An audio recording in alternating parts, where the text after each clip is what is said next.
Print हो गया था एक्चुअली इसी वजह से। क्लास तो मेरी कल ही होनी चाहिए, ठीक है, बट वो कंफ्यूजन की वजह से। कोई बात नहीं, ज्ञान है जो भी दे ग्रहण करते रहिए, है कि नहीं, कहीं ना कहीं काम देगा। ऑडिबल है पीछे तक, सुनाई दे रहा है? ठीक है। तो क्लास सर हम लोगों ने जो शुरू करी थी वो थी सर डिसीजन मेकिंग की, ठीक है ना। और डिसीजन मेकिंग में हम लोगों ने देखा कि हम लोगों ने जाना कि हर्बर्ट साइमन के बारे में, कि हर्बर्ट साइमन एक व्यक्ति थे जिन्होंने लोक प्रशासन के अंतर्गत में डिसीजन मेकिंग की वैल्यू को बहुत ज्यादा बताया, ठीक है ना, कि व्यक्ति विशेष जो है वो अलग अलग कारणों के आधार पर डिसीजन लेता है, ठीक है। हाँ जी,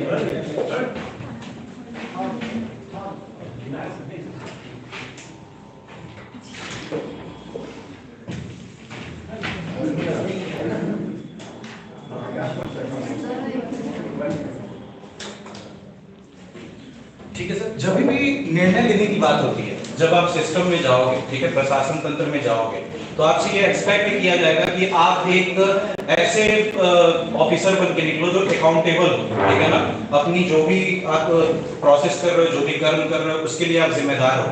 जो भी निर्णय आप दे रहे हो जनता विशेष के लिए, जो भी कार्य कर रहे हो, ठीक है ना सर। क्योंकि जो आपको पोस्ट मिलेगी ना, ये एक ब्रिज का काम करता है, ठीक है ना। ब्रिज किसके बीच में? जनता और नेताओं के बीच में, ठीक है ना। नेता कौन है? जिनको जनता अपने द्वारा चुन करके सिस्टम में भेजती है कि वो नीतियों का निर्माण कर सकें, ठीक है ना। नीतियों का निर्माण किसके हित में करेंगे? जनता के हित में, ठीक है ना। तो बीच में एक ब्रिज आता है जो कि है लोक प्रशासन का, ठीक है ना। ब्यूरोक्रेसी, नौकरशाही, जिसका हिस्सा आपको बनना है। जैसे ही आप इसका पार्ट बनोगे, ठीक है ना, तो आपके पास अलग अलग तरीके की परिस्थितियां, सर्कमस्टांसेस, अलग अलग तरीके के माहौल आएंगे जिस समय पे आपको डिसीजन लेना पड़ेगा, ठीक है ना सर। और निर्णय हमेशा क्या होता है ना, दो आधार पे लिए जाते हैं। या तो आप डर के मारे निर्णय लो, या तो आपको उस चीज से प्रेम हो, ठीक है ना। लव और फियर, ये दो फीलिंग होती है परमानेंट, जिनके बेसिस पे क्या किया जाता है? डिसीजन लिया जाता है। आप पढ़ाई कर रहे हो या तो आपको क्योंकि आपको पढ़ने में मजा आ रहा है, और आप पढ़ाई नहीं कर रहे हो क्योंकि आपको डर लग रहा है कि पढ़ो ना पढ़ो फेल तो होना ही है। आप समझ रहे हो, निर्णय इस आधार पे आप ले रहे हो कि आप प्री इज्यूम्ड हो, ठीक है ना। लेकिन लोक प्रशासन के क्षेत्र में आपसे ये बेहतर उम्मीद किया जाएगा जी, कि जितने भी आप निर्णय ले रहे हो वो त्वरित हो। त्वरित इन द केस आप इंस्टेंट बेसिस पे निर्णय ले सको, ठीक है ना, इंस्टेंट बेसिस पे। तो दो चीजें होती हैं, ठीक है ना, डिसीजन मेकिंग के लिए। एक व्यक्ति थे डैनियल गोलमैन,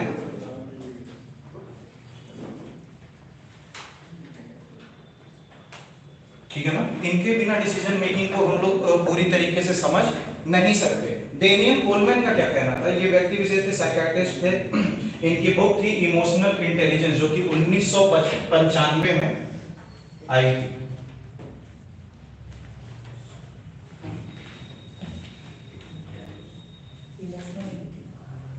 इमोशनल इंटेलिजेंस, ठीक है ना सर। जब भी आप सिस्टम में जाओगे, जब आपको ट्रेनिंग प्रोवाइड की, सपोज दैट आप प्री मेंस इंटरव्यू तीनों चीजें क्वालिफाई करिए, तो आपको ट्रेनिंग पीरियड से होकर के गुजरना पड़ेगा।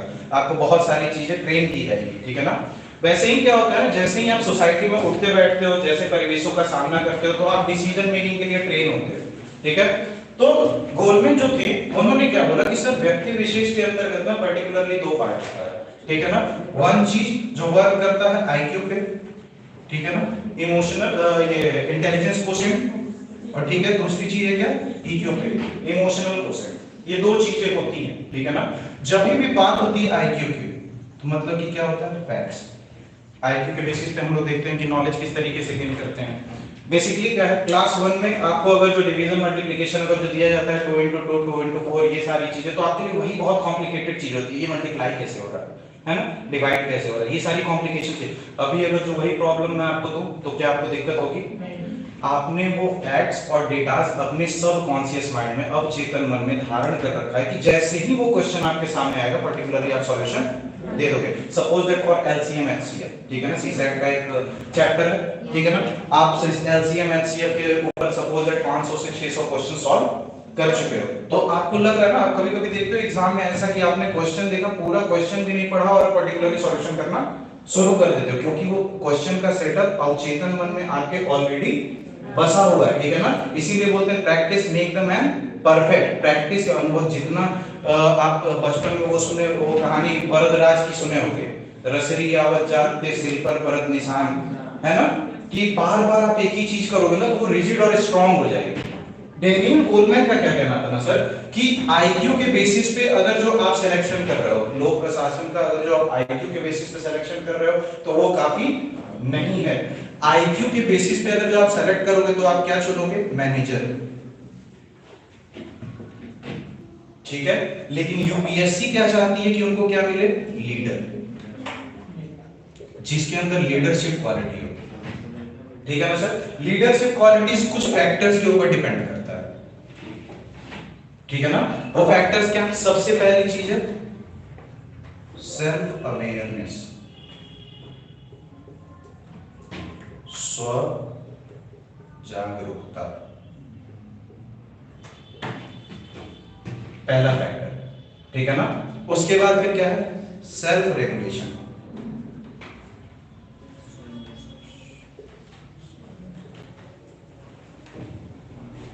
स्वनियमन,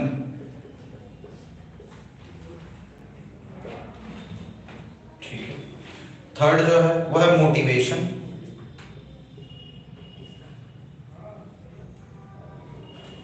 ठीक है, एम्पैथी, लास्ट है सोशल स्किल। मोटिवेशन मतलब प्रेरणा,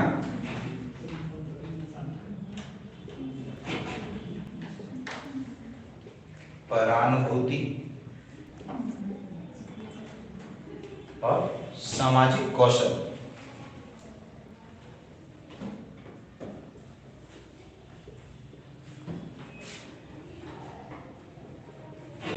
ठीक है सर।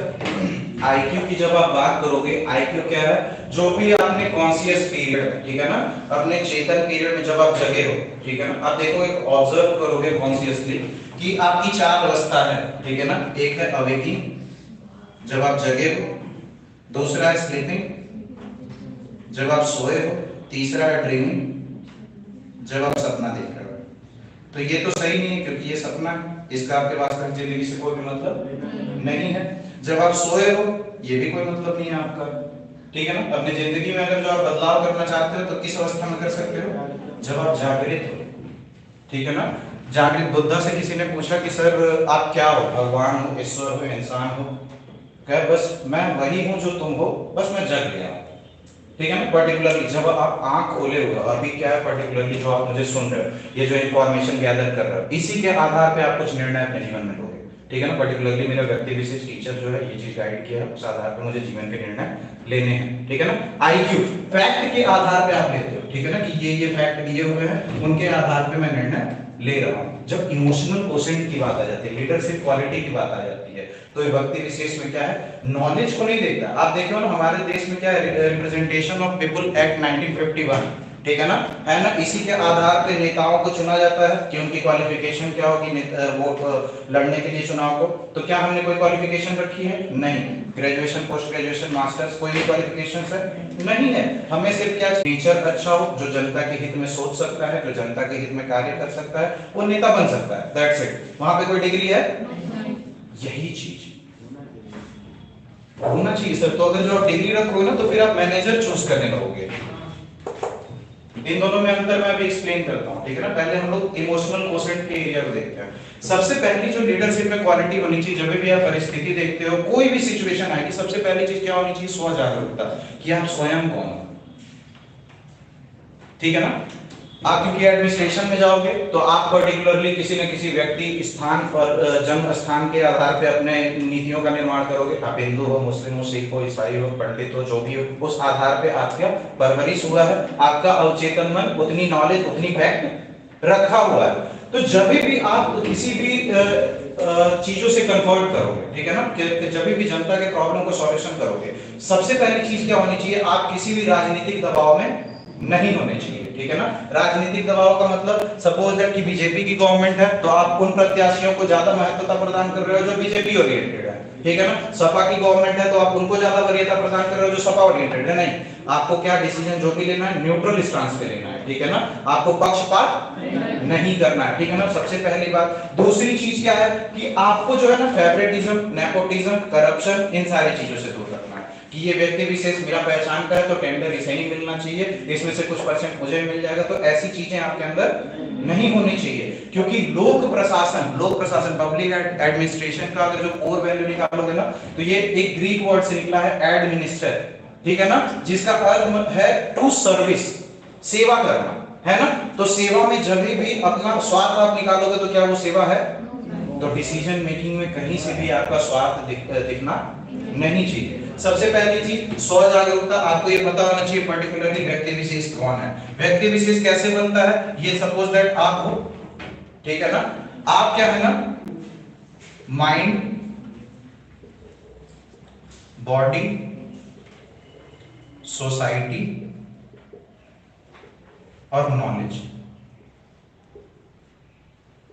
इन सब का मिक्सचर हो सर।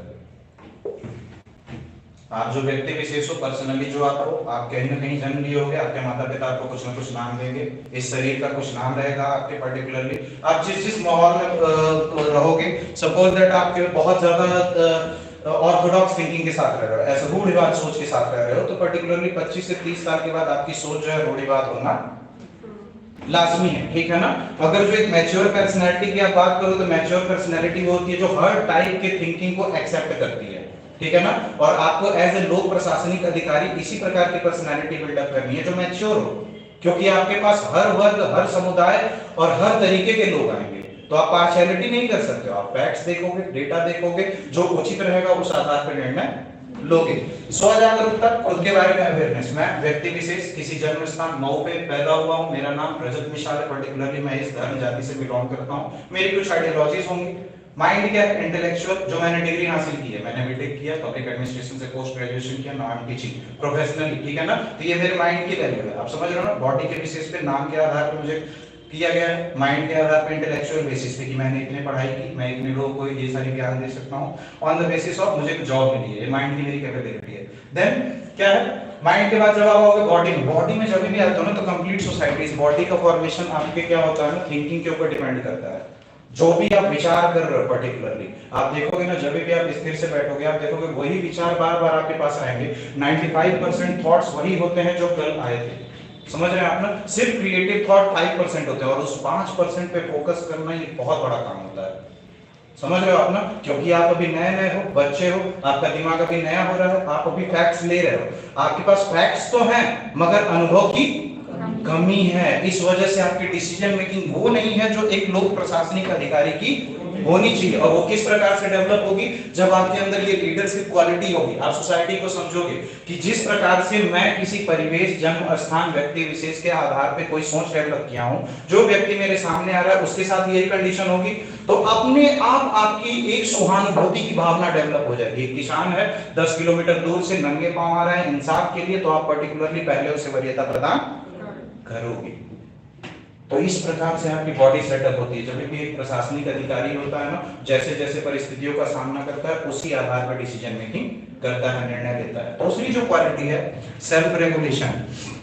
क्या हुआ कि एक इंटरव्यू हुआ, ठीक है ना सर, तो उसमें वहां पे इंटरव्यूअर ने एक व्यक्ति विशेष था, उसको आईपीएस अधिकारी बनना था, आईपीएस के लिए एस्पिरेंट्स था, हो गया है, सामने बैठा, उसे कहा गया कि सर आपके सामने भीड़ है जो असंतुलित हो गई है, आ रही है, ठीक है ना, आप कितना भी प्रशासनिक कार्रवाई करके उसे रोकने की कोशिश कर रहे हो मगर वो भीड़ रुकने की नाम नहीं ले रही है। तो इन द कंडीशन, और क्या है कि दोपहर में ये प्रदर्शन हो रहा है और शाम के समय में मुख्यमंत्री का क्या है, दौरा है, ठीक है ना। तो जब भी कोई चीफ मिनिस्टर या फिर लेजिस्लेटिव बॉडी आती है आपके जिले में, तो वहां पे एज ए डिस्ट्रिक्ट मजिस्ट्रेट होने के नाते लॉ एंड ऑर्डर को सही रूप से रखने की जिम्मेदारी किसकी है, आपकी।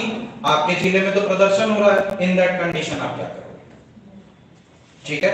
या फिर ठीक है, आप मऊ के डिस्ट्रिक्ट मजिस्ट्रेट हो, ठीक है, एक ही डेट पड़ा कि उसी दिन भरत मिलाप भी होना है और उसी दिन तजिया भी उठना है, ठीक है ना, आप एक अधिकारी हो, ठीक है। ऐसे कंडीशन में आप क्या करोगे, मैक्सिमम चांसेस हैं कि वहां पे राइट्स हो सकते हैं, दंगे हो सकते हैं, हिंदू मुस्लिम या फिर किसी दो समुदायों के बीच में ऐसे बात होने की संभावना है जिससे जिले की शांति भंग होने की संभावना है। ऐसे कंडीशन में आप क्या करोगे जी? टाइम अलग अलग रख देंगे। हाँ, ये भी ऑप्शन हो सकता है कि ठीक है सर, भरत मिलाप हम शाम को कर लेते हैं और सुबह में तजिया कर लेते हैं। जिस समय तजिया वाली जो भीड़ निकलेगी, भरत मिलाप वाले नहीं निकलेंगे, और भरत मिलाप वाले निकलेगी तो ये करेक्ट ऑप्शन है। बिल्कुल आप समझ रहे हो, ये एक ऑप्शन आप चूज कर सकते हो। लेकिन क्या होता है ना, ऐसी कंडीशन में मैक्सिमम टाइम पे ऑफिसर जो व्यक्ति विशेष है, हम क्या होता है ना, कोई अगर जो आपको एक थप्पड़ मारेगा, गांधी जी क्या बोले, एक थप्पड़ मारे तो दूसरा गाल आगे कर दो, ठीक है ना। कोई आपको एक थप्पड़ मारेगा तो लगेगा चलो गांधी जी का है, मान लेते हैं, ठीक है ना। लेकिन जहां दूसरा मारा, अच्छा है ना, आप रिटेलिएट करोगे। हमारी जनरेशन की ये दिक्कत है ना कि हम थोड़ा सा फ्यूरियस हैं। पिछले वाले जनरेशन को बोलोगे ना कि यहाँ से अगर बकौल मोड़ जाना है तो वो क्या करते थे, पैदल जाते थे और पैसे बचाते थे, ठीक है ना, कि 20 रुपए बच जाएगा, बच्चे के लिए टॉफी लेकर के जाऊंगा, ठीक है ना। हमारी जनरेशन क्या है, 100 रुपए ले ले 2 मिनट में पहुंचाओ, है ना, टाइम चाहिए।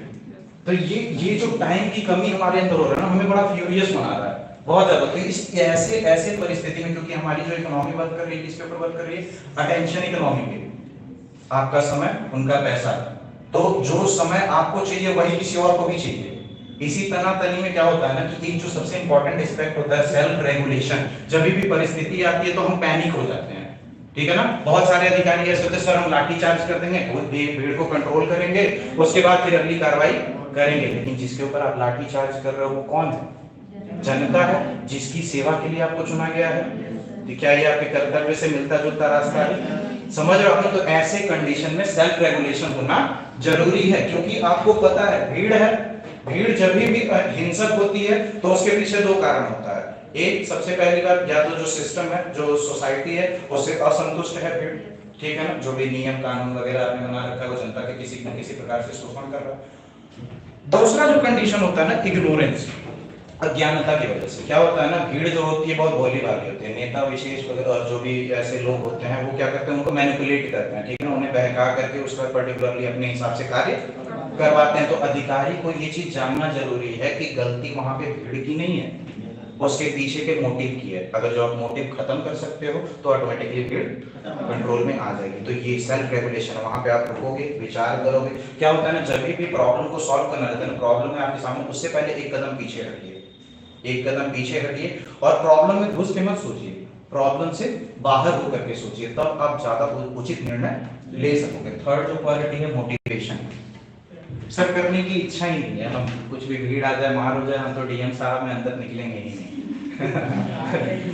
कहीं मुझे भी लग गया तो सर मोटिवेशन होना चाहिए कि पर्टिकुलरली अगर जो आप एक ऐसे अधिकारी चुने गए हो जो देश के ए ग्रेड के ऑफिसर, आपसे ऊपर कुछ भी नहीं है, ठीक है ना। अगर जो आप इतनी आईक्यू रख रखे हो कि 10 लाख 20 लाख लोगों को हरा करके अपना सिलेक्शन ले रहे हो, तो आपको मोटिवेशन की जरूरत नहीं होनी चाहिए। आपकी जिंदगी का पर्पस ही सेवा होगा, उद्देश्य ही सेवा होगा, ठीक है ना। पर्टिकुलरली आपका मोटिवेशन होना चाहिए, जिस पद पे आपको असीन किया गया है आप उसके साथ न्याय कर सको, यही आपका मोटिवेशन। आप समझ रहे हो। Next quality is empathy. Empathy क्या होती है ना सर, एक चीज होती है सहानुभूति, सहानुभूति जो भी है, ठीक है ना। तो क्या होता है ना, सिंपैथी के अंतर्गत में क्या होता है कि व्यक्ति से, जैसे हम क्या है ना कि अभी रोड से जा रहे हैं, ठीक है ना, हमने देखा रोड से जा रहे थे, हमने देखा एक व्यक्ति विशेष था, उसे एक गाड़ी टक्कर आई, उसका एक पैर टूट गया। हमने देखा, हमें तकलीफ महसूस हो गया, बच्चे का पैर टूट गया, उसको हॉस्पिटल लेके जाओ, एम्बुलेंस करो, ये करो वो करो, ठीक है। जैसे ही आप तिराहे तक पहुंच रहे थे, दूसरी गाड़ी आके आपको टक्कर मार दी, तो आपको पता चलेगा कि उसको पैर टूटने पे कितना दर्द हो रहा था। एक फर्स्ट पर्सन एक्सपीरियंस आपने देखा, उसका पैर टूटा, आपको दया है, ठीक है ना, लेकिन आप उतना ज्यादा फील नहीं कर सकोगे। लेकिन आपका भी जब टूट जाएगा ना तो आप कोरिलेट कर पाओगे कि हाँ पैर टूटने पे कितना दर्द होता है। तो अगली बार किसी का पैर टूटेगा ना तो पकड़ के आप तुरंत लेके जाओगे हॉस्पिटल, प्लास्टर करो इसका, भाई बहुत दर्द हो रहा होगा।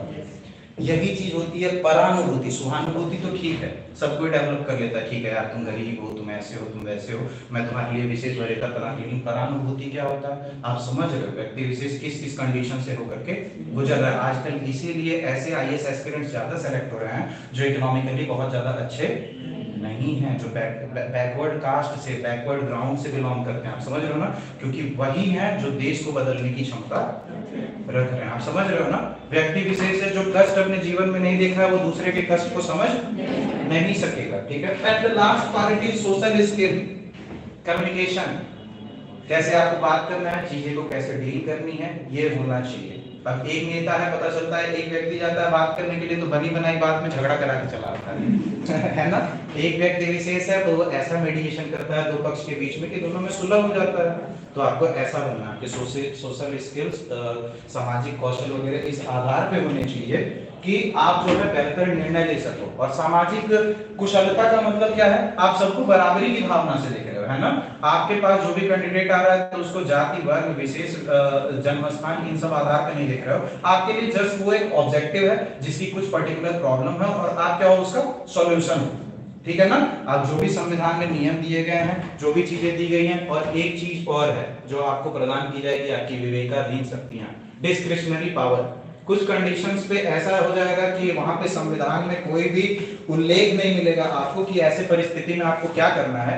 ऐसे कंडीशन पे आपको अपने डिस्क्रिशनरी पावर यानी कि अपने विवेकाधीन शक्ति के आधार पे निर्णय लेना पड़ेगा, ठीक है ना। तो ये सारी चीजें होती हैं। तो हम लोग एक दो क्वेश्चन देखते हैं कि किस प्रकार से क्वेश्चन आते हैं, उसके बाद डिस्कस करते हैं कि और किस तरीके से बेहतर हम लोग डिसीजन मेकिंग कर सकते हैं, ठीक है ना सर। तो एक क्वेश्चन नोट करिए।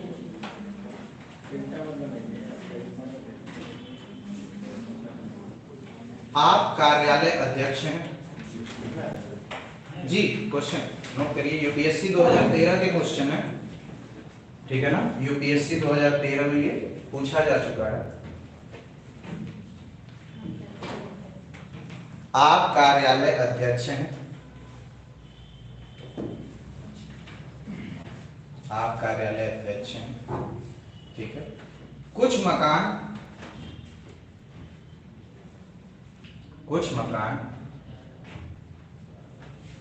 कार्यालय कर्मियों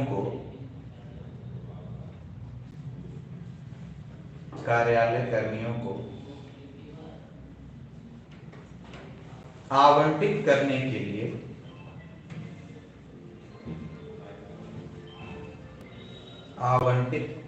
के लिए सुरक्षित रखे गए हैं।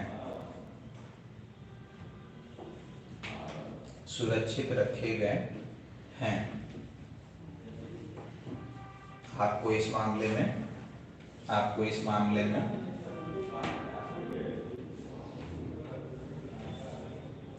विवेकाधिकार प्राप्त है। इस मामले में विवेकाधिकार प्राप्त है, वही डिस्क्रिशनरी पावर, ठीक है। विवेकाधीन शक्तियां, विवेकाधिकार प्राप्त है, ठीक है। पूर्ण विराम। मकानों के आवंटन के लिए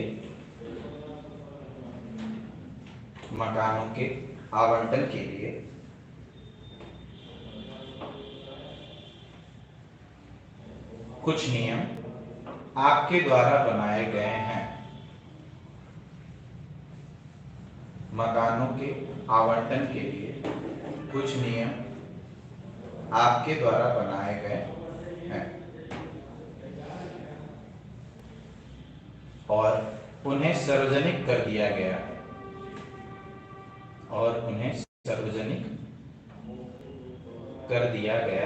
है।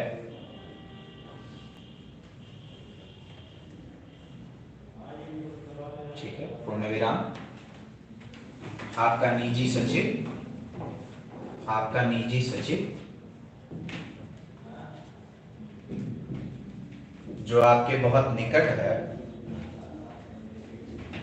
आपका निजी सचिव जो आपके बहुत निकट है, आपके पास आता है। ज्यादा तेज तो नहीं हो रहा? नहीं, ठीक है। जो आपके पास आता है और पैरवी करता है, आपका निजी सचिव जो आपके बहुत निकट है, आपके पास आता है और पैरवी करता है। पैरवी सिफारिश, ठीक है ना, सिफारिश करता है, पैरवी करता है, ठीक है ना। पैरवी करता है कि उसके पिता गंभीर रूप से बीमार हैं, कि उसके पिता गंभीर रूप से बीमार हैं, अतः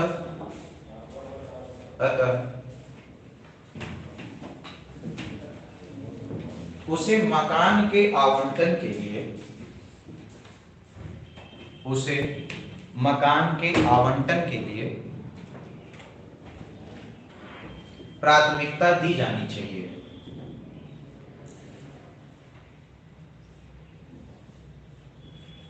प्राथमिकता दी जानी चाहिए, पूर्ण विराम, कार्यालय सचिवालय, कार्यालय सचिवालय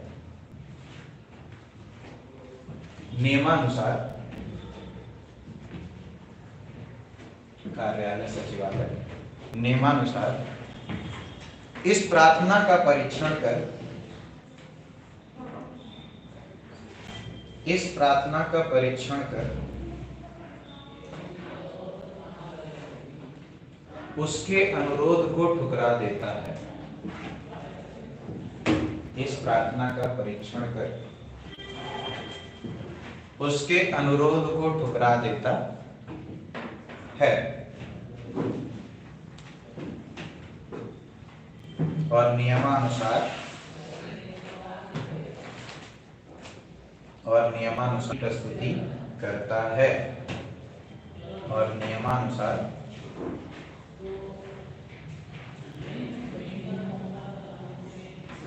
प्रक्रिया अपनाने की प्रस्तुति करता है। ठीक है, प्रक्रिया अपनाने की प्रस्तुति करता है। ठीक है, इसके आगे लिखिए, आप अपने निजी सचिव को, आप अपने निजी सचिव को नाराज नहीं करना चाहते,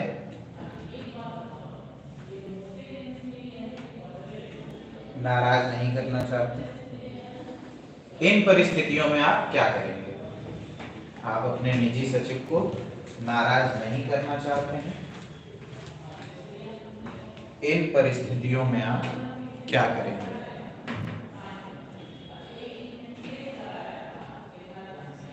ये तो फैक्ट्स होगा, ऑप्शंस लिख लेते हैं। ठीक है, ऑप्शन ए, उसे अपने कमरे पे बुलाएंगे, उसे अपने कमरे पे बुलाएंगे और व्यक्तिगत रूप से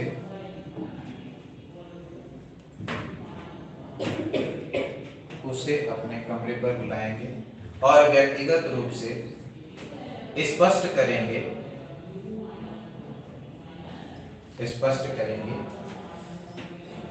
कि आवंटन क्यों नहीं किया जा सकता,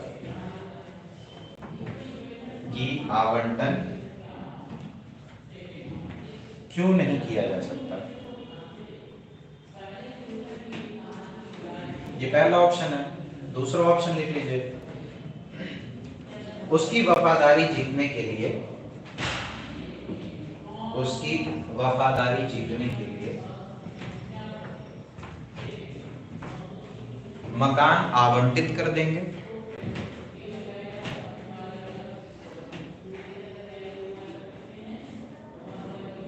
उसकी वफादारी जीतने के लिए मकान आवंटित कर देंगे। B option. सी है, यह सिद्ध करने के लिए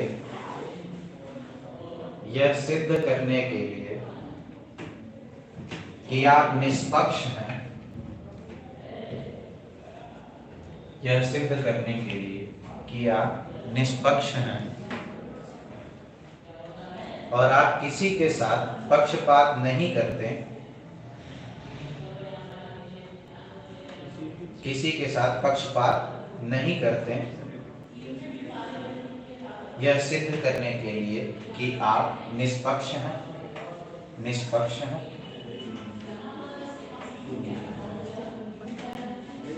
निष्पक्ष हैं और आप किसी से भी पक्षपात,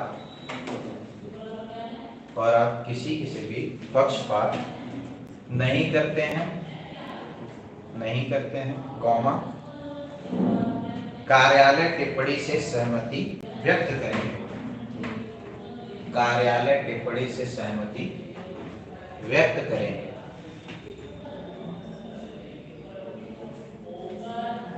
व्यक्त करेंगे।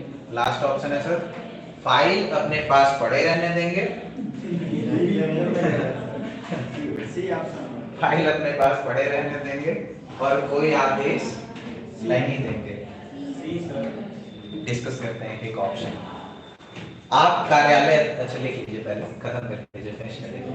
फाइल अपने पास पड़े रहने देंगे और कोई आदेश नहीं देंगे।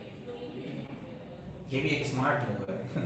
प्रेसिडेंट नहीं यूज करते हैं, जब लोकसभा राज्यसभा से कोई बिल आता है उनको सहमति नहीं प्रदान करनी है तो होल्ड कर लो, है ना। तो ये भी एक पावर है डिस्क्रिशनरी पावर के अंतर्गत में, राष्ट्रपति के पास है, आपके पास भी है। देखो बेसिकली क्या है ना कि आप क्या हो ना, हेड हो, कार्यालय के अध्यक्ष हो, ऑफिशियल हेड हो, मतलब कि सबसे बड़ी एग्जीक्यूटिव अथॉरिटी कौन है, आप हो। जो निर्णय आप लोगे वही सर्वमान्य होगा। दूसरी चीज क्या है कि आपको एक और शक्ति प्रदान की गई है जो है विवेकाधिकार, मतलब कि परिस्थिति अगर जो कुछ ऐसी हो जाती है तो अपने डिस्क्रिशन के हिसाब से निर्णय ले सकते हो, ठीक है। उसके बाद फिर क्या है, थर्ड जो कंडीशन है, तो व्यक्ति विशेष जो आपके पास पैरवी करने आया है वो कौन है, आपका निजी सचिव, जिसके अंडर में आप काम कर रहे हो, ठीक है ना। अगर जो कुछ भी 3-5 किए तो बदला तो जरूर लेगा, आप समझ रहे हो ना। क्योंकि आप एक सिस्टम में हायरार्की, ब्यूरोक्रेसी जो होती है ना, नौकरशाही जो होती है, हायरार्की से चलती है, ठीक है ना। जैसे कि सुप्रीम कोर्ट है, उसका हाई कोर्ट है, उसके बाद सबऑर्डिनेट कोर्ट है, सब के सब एक दूसरे से कोऑर्डिनेटेड रहते हैं, आप समझ रहे हो ना। सचिव है, अधिकारी है, फिर कर्मचारी है, तो ये सब क्या है, एक कोड फॉलो करते हैं, ठीक है ना। तो निजी सचिव में बेसिकली वो आ रहा है आपके पास पैरवी करने के लिए, ठीक है। आपने क्या किया ना कि यहाँ पे एक चीज और दिखाया जा रहा है कि उसको वो नियमानुसार, बेसिकली क्या है, निजी सचिव जो आपके बहुत निकट है, जिसको प्राथमिकता दी जानी चाहिए आपके हिसाब से, क्योंकि वो आपका निजी सचिव है, तो क्या होता है, कार्यालय में आपने ऑलरेडी उसके रिक्वेस्ट को भेजा है ना, क्वेश्चंस में कि कार्यालय के पास उसके रिक्वेस्ट को भेजा गया, उसके कंडीशन को बताया गया, लेकिन कार्यालय उसे ठुकरा देती है। कंप्लीटली आपके ऊपर डिपेंड करता है कि आप अपने विवेकाधीन शक्ति से क्या करते हो। पहला ऑप्शन देखते हैं। पहला ऑप्शन क्या दिया गया है, उसे अपने कमरे पर बुलाएंगे और व्यक्तिगत रूप से स्पष्ट करेंगे कि आवंटन क्यों नहीं किया जा सकता है। क्या यह ऑप्शन सही हो सकता है? क्यों नहीं सही हो सकता? जी, जो क्वार्टर है, तो क्योंकि जो इंफॉर्मेशन जो आपने क्वार्टर के दी है उसको क्या कर दिया, सार्वजनिक कर दिया। इन द केस अगर जो क्वार्टर की जो मकान उनको प्रोवाइड करना है, उस इंफॉर्मेशन को आप पब्लिक नहीं किए रहते, वो आपके तक है, तब तो आप अपने अधिकारी के हिसाब से कुछ टर्म्स एंड कंडीशन चेंज कर दोगे और उनको मकान दे दोगे, ठीक है ना। अगर जो ये आप इस तरीके से कर रहे हो, पर्सनली सिर्फ अपने टर्म्स एंड कंडीशन को बेटर करने के लिए, अपने रिश्ते को सही करने के लिए आप उसको पर्सनली बुला रहे हो, किसी चीजों के लिए गाइड कर रहे हो, तो ये सही नहीं है बेसिकली। सेकंड ऑप्शन क्या है, उसकी वफादारी जीतने के लिए मकान आवंटित कर देंगे। ये बिल्कुल पार्शियल डिसीजन है कि सर आप हमारे सचिव हो, सर मैं आपको कर दे रहा हूँ, जी सर प्रणाम सर, समझ रहे हो ना। ऐसे टाइप की चीजें नहीं करनी है। आप एक ऑफिसर हो, निर्णय लेना आपका काम है, तो निर्णय कभी भी छुप के नहीं लिया जाता, ठीक है ना। अगर जो अपने निर्णय के लिए आप लड़ नहीं सकते हो तो फिर निर्णय लेना ही छोड़ दो, हार मान लो फिर, आप समझ रहे हो। और यह सिद्ध करने के लिए कि आप निष्पक्ष हैं और आप किसी के साथ पक्षपात नहीं करते, कार्यालय टिप्पणी से सहमति व्यक्त करेंगे। आप अपने निजी सचिव को समझाओगे कि सर क्योंकि आप हमारे बहुत पर्सनल हैं, इसलिए हम लोगों ने आपके रिक्वेस्ट को सबसे पहले कार्यालय के पास पहुंचाया था, आपके कंडीशंस को बताया, लेकिन आपकी कंडीशन जो है मेरी कंडीशन के साथ मैच नहीं कर रही है, तो प्रोटोकॉल के तहत, ठीक है ना, ऐसा मैं नहीं कर रहा हूं, प्रोटोकॉल के तहत आपको ये मकान आवंटित नहीं किया जा सकता है, क्योंकि वो आपके सीनियर ऑफिसर हैं, ऐसी परिस्थितियों से वो भी गुजर चुके होंगे, तो ये आपकी भावनाओं को समझेंगे, तो ये ज्यादा बेटर ऑप्शन, ऑप्शन डी को रहने ही लेना ही नहीं। आप समझ रहे हो। तो ऐसे करके इसमें क्या है ना कि आप कंप्लीटली लीडरशिप क्वालिटी देख रहे हो, ठीक है ना। थर्ड ऑप्शन के अंतर्गत में आप क्या देख रहे हो, आपके लिए सबसे ज्यादा इंपॉर्टेंट कर्तव्य आपको किसका करना है, कार्यालय का। सबसे पहले प्राथमिकता आपके लिए कौन है, कार्यालय। कार्यालय के उद्देश्य को ध्यान में रखते हुए आपने नीति निर्माण किया होगा कि हाँ भाई 35 साल के ऊपर वाले रहेंगे और जो प्रोडक्टिव काम कर रहा है उसको मकान देंगे, जिसको आवश्यकता है उसको मकान देंगे। आपने जो जो टर्म्स एंड कंडीशन बनाया इसी आधार पर बनाया ताकि कार्यालय को वो सेटिस्फाइड कर सके, और अगर जो उसमें आप कुछ भी बदलाव करोगे तो कहीं ना कहीं वो कार्यालय के लक्ष्य में बाधा आएगा कि नहीं, और मैंने आपको बताया था हर्बर्ट साइमन के टाइम पे कि ऑब्जेक्टिव डिसीजन मेकिंग होनी चाहिए, लक्ष्य आधारित डिसीजन मेकिंग होनी चाहिए। अंत में आपके लक्ष्य की प्राप्ति होनी चाहिए, ना कि आपके खास लोगों का लाभ ध्यान देना चाहिए। आप समझ रहे हो ना कि खास लोगों का ध्यान एक बार साइड में रखना पड़े तो कोई बात नहीं, सबसे पहले क्या हमारे ऑब्जेक्टिव देश जरूरी है। देश रहेगा जनता भी रहेगी, कलेक्टर भी बनो। जब देश ही नहीं रहेगा तो कलेक्टर किस देश के बनोगे? आप समझ रहे हो ना। फर्स्ट थिंग इज ऑर्गेनाइजेशन, संस्था पहले जरूरी होती है। आप समझ रहे हो ना। तो जब भी आप किसी संस्था के आधार पर निर्णय लोगे तो वो ऑब्जेक्टिव बेसिस पे होगा, लक्ष्य आधारित होगा, ठीक है ना। नेक्स्ट क्वेश्चन लिख लीजिए।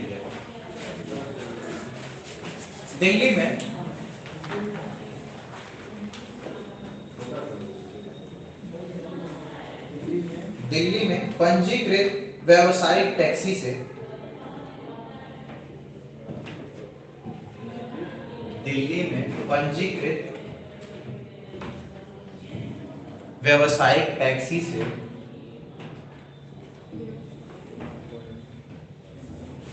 ठीक है, ब्रैकेट में लिख लीजिएगा, दूसरे राज्य के दूसरे राज्य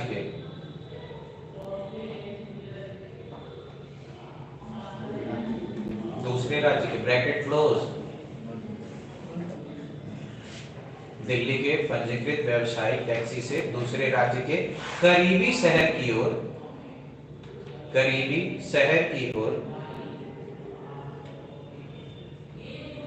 जाते हुए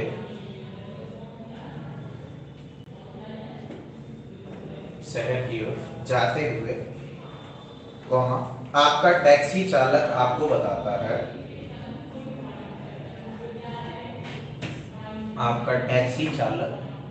बताता है कि उसके पास शहर में टैक्सी चलाने का परमिट नहीं है, कि उसके पास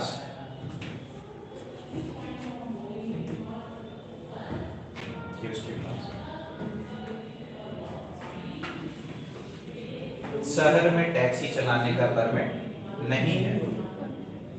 अतः जी परमिट नहीं है, ठीक है, उसके पास शहर में टैक्सी चलाने का परमिट नहीं, अतः उसके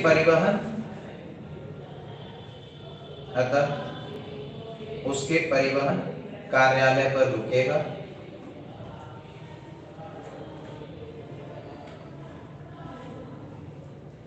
ठीक है, परिवहन कार्यालय पर रुकेगा और 40 रुपए प्रतिदिन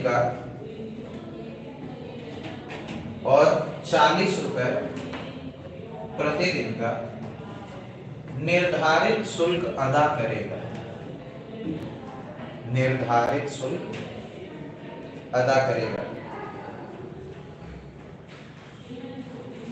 ठीक है। पूर्ण विराम।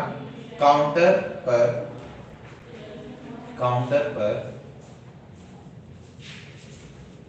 शुल्क अदा करते समय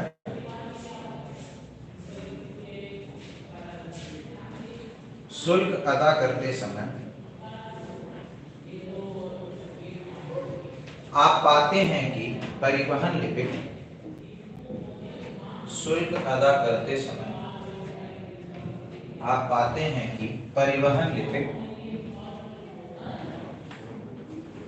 50 रुपए अतिरिक्त मूल्य वसूल रहा है।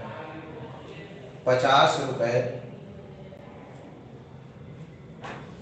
अतिरिक्त मूल्य वसूल रहा है, जिसके लिए कोई रसीद नहीं दी जा रही है,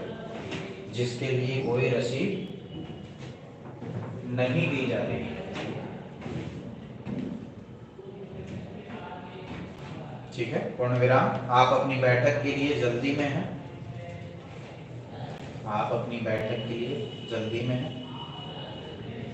बैठक मीटिंग, ठीक है, आप अपनी बैठक के लिए जल्दी में हैं। इन परिस्थितियों में आप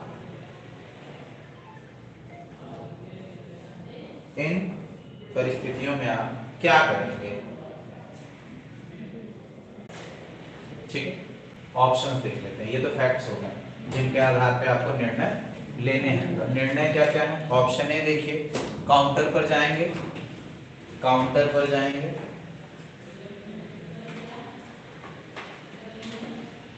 और लिपिक से वह धन वापस मांगेंगे, और लिपिक से वह धन वापस मांगेंगे जो उसने अवैध रूप से लिया है, जो उसने अवैध रूप से लिया है। ये पहला ऑप्शन अवैध रूप से लिया है। ऑप्शन बी लिख लीजिए, कोई हस्तक्षेप नहीं करेंगे, कोई हस्तक्षेप नहीं करेंगे, क्योंकि यह मामला टैक्सी चालक और अधिकारियों के बीच में का है। यह मामला टैक्सी चालक और अधिकारियों के बीच का है।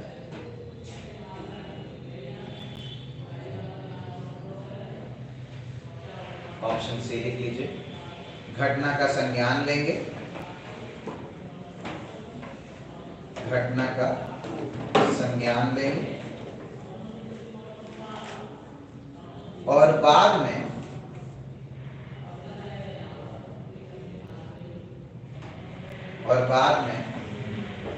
संबंधित अधिकारियों से इसकी रिपोर्ट करेंगे। घटना को संज्ञान में लेंगे और बाद में संबंधित अधिकारियों से इसकी रिपोर्ट करेंगे। ऑप्शन डी, इसे साधारण मामला समझेंगे और भूल जाएंगे। हाँ, ऑप्शन सी होगा, ठीक है ना। आप समझ रहे हो, देखो बेसिकली क्या है ना कि आप सबसे पहले टैक्सी जब बुक किए तो आप जल्दी में थे क्योंकि आपको मीटिंग में जाना है। आप समझ रहे हो ना, आप पर्टिकुलरली एक ऐसे मीटिंग में हेड करने जा रहे हो जहां पे आपका समय इंपॉर्टेंट है। तो उस समय ना आपको टैक्सी वाले ने सबसे पहले, जैसे ही आप टैक्सी पे बैठे कुछ दूर चले तो टैक्सी वाले ने बताया कि परमिट ही नहीं है। पहली गलती तो यही, भाई ऐसे टैक्सी में बैठ गया जिसका परमिट नहीं है, फंसना ही फंसना है। तो बोल रहा है कोई बात नहीं, मेरे पास जुगाड़ है, जहाँ पे चेक करते हैं ना वहाँ 40-50 रुपए दूंगा, अपना काम हो जाएगा। तो आप देख रहे हो आपको मीटिंग के लिए पर्टिकुलरली लेट हो रहा है, आप कहोगे ठीक है व्हाटएवर, चलो ठीक है, क्योंकि उसने परमिट नहीं बनाया है इसलिए परमिट अधिकारी ने उसके ऊपर शुल्क लगा रहा है 40-50 रुपए, दैट इज ओके, ठीक है ना। लेकिन जैसे ही आप देखेंगे कि काउंटर पे वो पहुंच रहा है तो उससे 50 रुपए और एक्स्ट्रा लिए जा रहे हैं, ठीक है ना, कि आगे से भी गलती करोगे तो कोई नहीं, इट्स ओके, तुम परमिट ना बनाओ, कुछ पैसे एक्स्ट्रा हमें प्रोवाइड करो, और उसकी रसीद नहीं दी जा रही है, उसके पास परमिट नहीं है, उसका शुल्क कितना है 40 रुपए, वो दे रहा है, कोई बात नहीं, वहां तक चीजें ठीक है। भाई तुम परमिट नहीं बनवाए, अधिकारी देखा गाड़ी की परमिट नहीं है तो आपको परमिट बनवाना पड़ेगा, लेकिन 50 रुपए और एक्स्ट्रा के साथ अचानक से लड़ जाना। अभी आरटीओ ऑफिस जाओगे पता चला कि हर कोई डीएल के लिए 20 रुपए दे ही रहा है, आप जाके क्रांति छेड़ने लगे ना तो हर कोई आपको छेड़ देगा, आप समझ रहे हो। तो कभी कभी व्यवस्था जब जमी जमाई रहती है ना तो उसके लिए अचानक से क्रांति करना सही नहीं। 1857 को देखो फेल हो गए, ठीक है, 1857 में क्यों फेल हो गया, क्योंकि हमारा रिवॉल्यूशन जो है बैकवर्ड लुकिंग था।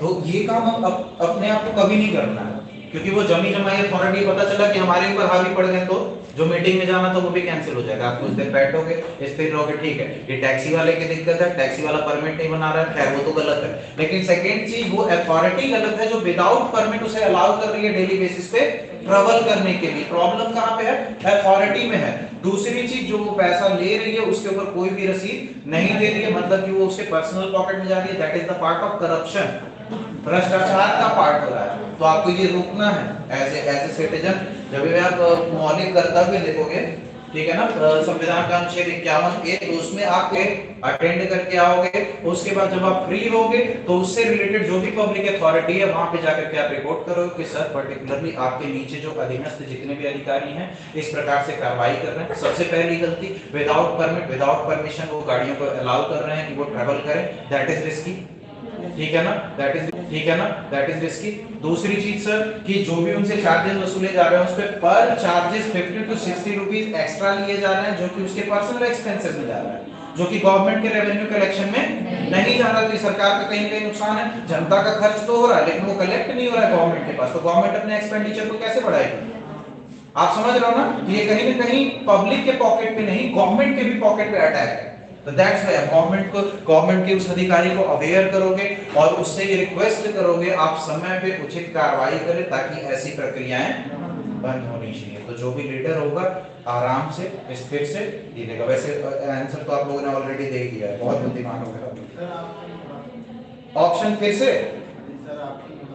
हाँ देखिए, काउंटर पर जाएंगे धन वापस मांगेंगे, तो ये तो रिस्क है, पता चला रेज हो जाएगा। वो कहेगा ऐसे कैसे, ये तो मेरा डेली का काम है, पैसे तो मैं लूंगा, आप अकेले पड़ जाओगे, वहां तो पूरा जमी जमाई व्यवस्था होगी, तो आप डायरेक्टली काउंटर नहीं कर सकते, कोई हस्तक्षेप नहीं करेंगे, न्यूट्रल पर्सन रहना हर जगह उचित नहीं। जी तो चालक वही तो मांग रहा है, कहा नहीं कि परमिट नहीं है तो 40 रुपए लगेगा वहां पे, ठीक है ना। और जैसे ही आपने अलाउ कर दिया कि ठीक है भाई 40 रुपए दे दो, मैं मीटिंग में चल जाता हूँ, वहां पे जाए पहुंचे तो आपको पता चल रहा है 90 रुपए लग रहे हैं, आप और शॉक है कि भाई 40 रुपए, पहले तो वो अधिकारी गलत कर रहा है, बिना परमिट के इसको एंट्री दे दे रहा है, चलो 40 रुपए का आपने फाइन मारा, तो ये कहीं ना कहीं सुधरने की गुंजाइश है कि भाई 40 रुपए बचाने हैं तो परमिट तो लेना पड़ेगा, ठीक है ना। लेकिन देख रहा परमिट बनवाने में 2000 लग रहा है, यहाँ 40 रुपए दे करके काम चल जा रहा है, तो क्या परमिट बनवाएगा? तो ये सिस्टम में फॉल्ट हो रहा है। तो आपको बेस पे क्या करना है, जड़ से खत्म करना है समस्या को, ठीक है ना। तो जड़ से खत्म करने के लिए ऑप्शन सी जब आप देखोगे तो घटना को संज्ञान में लेंगे, मतलब कि आप देख रहे हो, पर्टिकुलरली ऑब्जर्व कर रहे हो कि यहाँ पे कुछ ना कुछ गलत है, और जो अधिकारी, जो टॉप हेड ऑफिशियल इसको बिलोंग करते हैं, जो भी कर की वसूली कर रहे हैं, जो भी परमिट बना रहे हैं, उनको ये चीज नहीं पता होगी, हो सकता है इस वजह से भी करप्शन है, ठीक है ना। तो इंफॉर्मेशन, दिक्कतें हमेशा दो चीजों की वजह से होती है, या तो मिसगाइडेंस की वजह से, या तो इग्नोरेंस की वजह से, या तो आपको कोई गलत ज्ञान दे दिया है, या तो आपके पास ज्ञान ही नहीं है।